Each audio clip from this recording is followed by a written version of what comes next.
Bien sûr que nous souhaitons la victoire de Vladimir Poutine.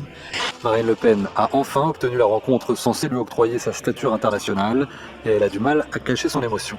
J'ai de l'admiration pour Vladimir Poutine parce qu'il a réussi à mettre au pain les oligarques. Il a émergé un nouveau monde dans ces dernières années. C'est le monde de Vladimir Poutine. Une candidate à l'élection présidentielle qui s'engage à œuvrer pour une levée des sanctions européennes contre Moscou. Vladimir Poutine ne peut qu'approuver. Je pense qu'il représente aussi une nouvelle vision.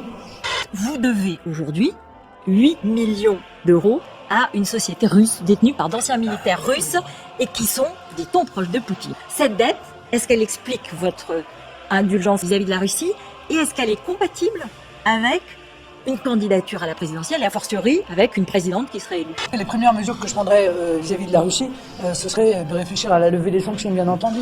C'est le début d'une relation fructueuse entre les différentes instances politiques russes et le Front National. Évidemment, tout ça nécessite quand même une mesure première, c'est celle de lever de part et d'autre les sanctions.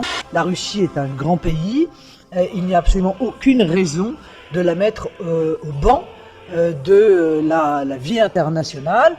Je ne crois pas à une invasion russe en Ukraine. Je ne crois pas du tout que la Russie ait le souhait d'envahir l'Ukraine. Moi, je ne vois pas une seule bonne raison, encore une fois, pour mener une forme de guerre froide à la Russie. Vous y pensez à une invasion possible? Non, mais je ne le crois pas du tout. Je ne vois vraiment pas ce que les Russes feraient en Ukraine. L'Union européenne a considérer la Russie comme un ennemi. Moi, je pense que la Russie est un pays européen. Je pense que les États-Unis doivent aussi faire en sorte de ne pas faire une forme de provocation.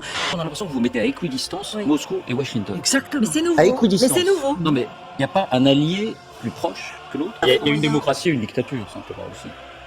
Non, mais il y a quand même